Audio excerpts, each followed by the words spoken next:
Hey y'all, Will here, otherwise Xelray, and today in Once Human we're going to be going over a build for the Last Valor.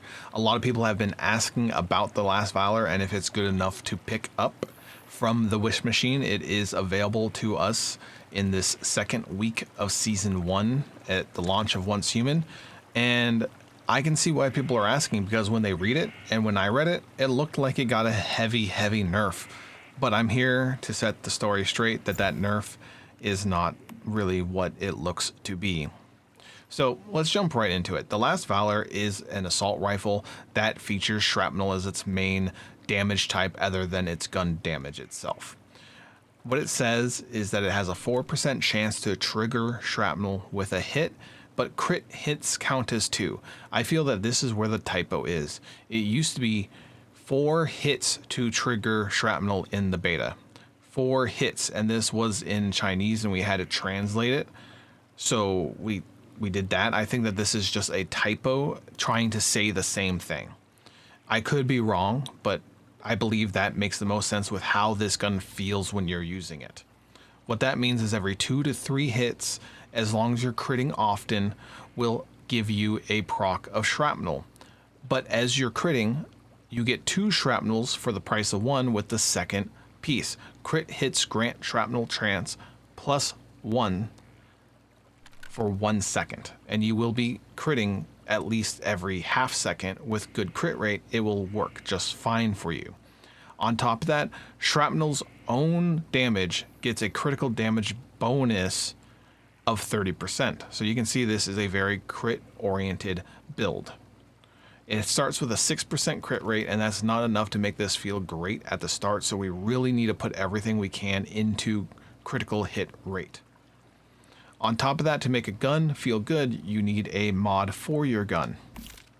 Going into the Last Valor, we have the Obliterate.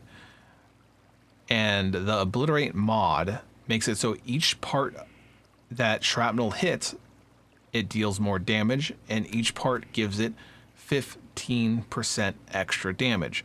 So how I'm reading this is that if you hit one part with shrapnel, which would be standard, you get 15% extra damage. However, we're not doing that. We're using the beret, which has a key effect of it hits 2 parts instead of 1. Therefore, that 15% damage on the mod of Obliterate makes it 30%. And it triggers twice, so we get a duplicate of that at the same time. With all that said, that's how Obliterate works, and it's feeling really good. I want to mention with the Last Valor, this gun out of the box does not feel good. And I have heard a lot of complaints about that, and I honestly agree. And I do not have the best accessories for the Last Valor. Yet, you want to push your stability and accuracy higher up, so that you can get more shots landing where you need them to land. That will make you have a much better time and actually enjoy this gun.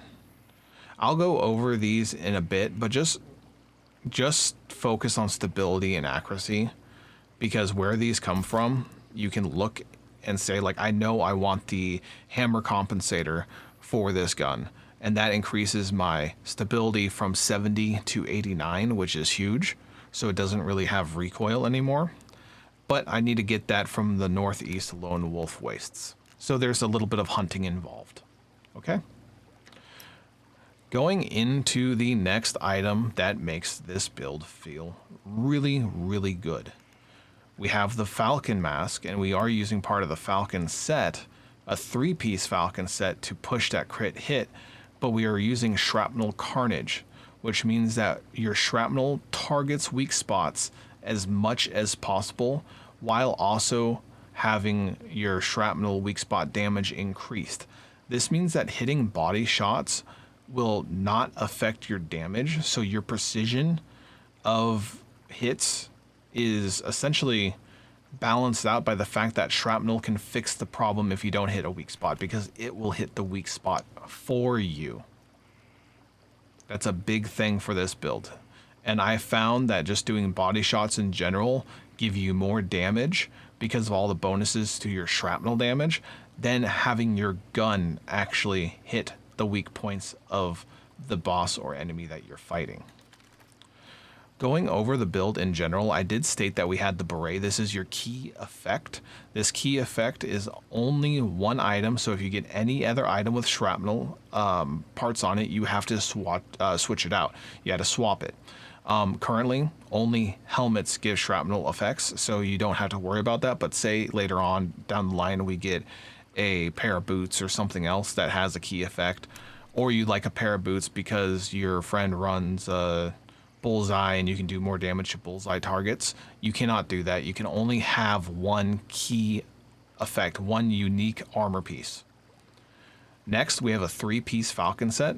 This gives you extra critical damage by 12% on the 2-piece, and on the 3-piece, when your stamina is over 90%, it increases your critical rate by an additional 5% and further increases your critical damage by 20%.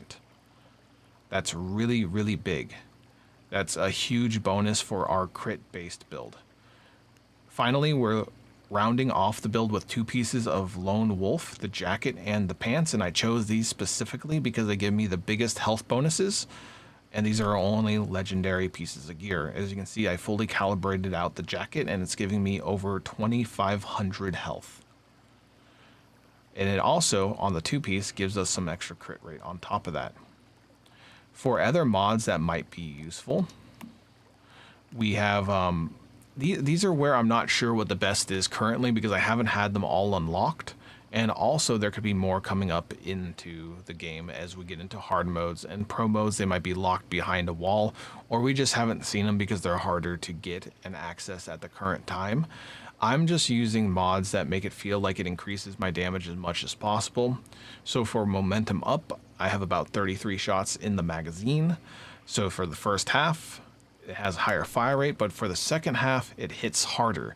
And this rolls into another mod that I have, which I believe was on my pants, and I was correct. Each crit hit by my weapon grants an additional 4% critical damage up to 36. So that's 9 hits of crits give me an additional 36% damage on my criticals. On top of that, with my helm, it allows me to get 25% more weapon damage when that effect probably takes effect. So that's a benefit, a synergy I'm seeing that seems to help myself out a lot. That might change in the future, but for now it is very handy. We already went over the mask mod, being the shrapnel carnage for that weak spot damage. On the chest piece, the only thing I can see that really helps me is just getting extra crit rate and crit damage, and that's what this blue mod does. I'm hoping to find something better. But 2% crit rate, and with the attribute effect on this, I have 21% crit damage. So the base 12 plus the attribute 9%. That feels like that's really good. It helps me out. It feels nice. Going on to the gloves, you have a crit damage boost, which just straight up increases your crit rate. This is best in slot. I'm not going to say you're going to ever use anything else but this on your gloves because this is so important to your build. I don't think this is going to change. Finally, on our boots, we have slow and steady, which gives us a straight 10% damage buff. But when we are healthy and above 90% health, it gives us an additional 10 for a total of 20% damage. With all these things in place, this is our build.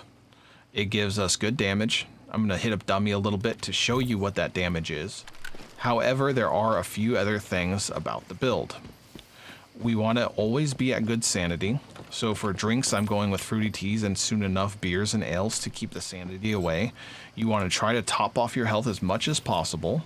So you want to be at full health. And finally, we have a consumable item that is right up our alley.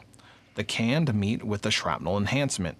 This is a base effect that it has where it increases your character's shrapnel damage by an additional 20%, which is perfect for us. We also have the super stamina boost from rabbit meat by using rabbit meat. And what that does is makes it so we can roll and still have enough stamina to stay over 90 for that 5% crit rate and 20% crit damage boost from our Falcon 3-piece set. With all that in place as I'm hitting our dummy here, and I'm just going to do body shots, that's all I'm going to do, and I'm going to actually reload before I do it. when I hit, it hits pretty hard. So off of one round, I'm hitting 100,000.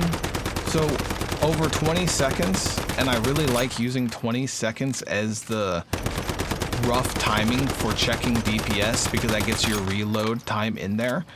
291,000, that will probably round out near there, or 300,000. And that is great damage for any build in this game as far as what I know from the beta. Are there going to be guns that outperform this? I'm sure there will be. Am I sure what they are yet? No, not really. I could assume the Jaws is one because I do have a lot of experience with the Jaws. Yet, just out the gate with basic mods, my character is level 46. I do have a plus 10 calibration on my Last Valor, but I had that available to me as I was leveling. So it wasn't like I spent a lot of time doing that. This gun performs absolutely well, and I think that you'd enjoy it. So hopefully for those that were curious about the Last Valor and if it's a worthwhile pickup from the Wish Machine, I'd say it is. I think that it would be able to carry you through the content where you'd be proficient and just as good as anyone else who is a hardcore player in the game. So with that in mind, I think this is a great pickup for any player, being them casual, average time, or hardcore, because it allows you to just not worry about gimmicks in a lot of other gun builds that you find and just belt out damage. I will put a honorable mention as well to the Deviant I'm using. And why I want to is from the 4th boss in the game, you get the canine, the Lone Wolf, I believe it's called. Let me see if I can find where he's at in my base. The Lone Wolf, here we go. There he is. The canine skull, excuse me. No, Lone Wolf's Whisper. I guess they are called the Lone Wolf. Under the auto attack, it will just attack targets for you. And when it attacks, it increases the weapon damage received by that target by 21.6%. That's an extra flat bonus to your build, and while there might be a better deviant that I haven't found yet for combat deviants, I think that's going to take the cake, because not only does that increase my damage, but it increases anyone else's weapon damage in my group or anyone who's attacking that enemy. So unless you're a Scientensity build, you're going to benefit from that canine, and I can allow that because it benefits myself directly, and I think is probably the best deviant to get. So with that, that's my full kind of walkthrough and overview of the Last Valor, and I do hope that the guide helped you. And a little bit of a bonus to finish out the video. I wanted to show you guys how the damage of the gun looked in a real life situation. I guess you could say a real game situation. And this is the last boss that I had access to. I'm still leveling up. I don't know if there are going to be a couple more in front of us, but just to show you how this gun performs and how much damage it can do, the boss is already about 20% dead, and it's keep on going down. This is a wonderful gun, and through leveling up further, doing hard modes, you're going to be getting better mods that are legendary quality with better attribute modifiers. You can increase your specialized calibration on your gun to better format and fit what you do. I can see this doing a lot more damage than it currently is. Anywho, I just like to say thank you for everyone viewing, watching, helping answer comments in the videos I've been doing, because there's a lot of comments and it's hard for me to get to them all. I am opening up a public Discord so that people can help each other there, and also I'm going to be going live on Twitch TV a bit more often to try to answer questions live and help folks out there. So just want to say thank you, and I appreciate how much support you've been giving me. Later.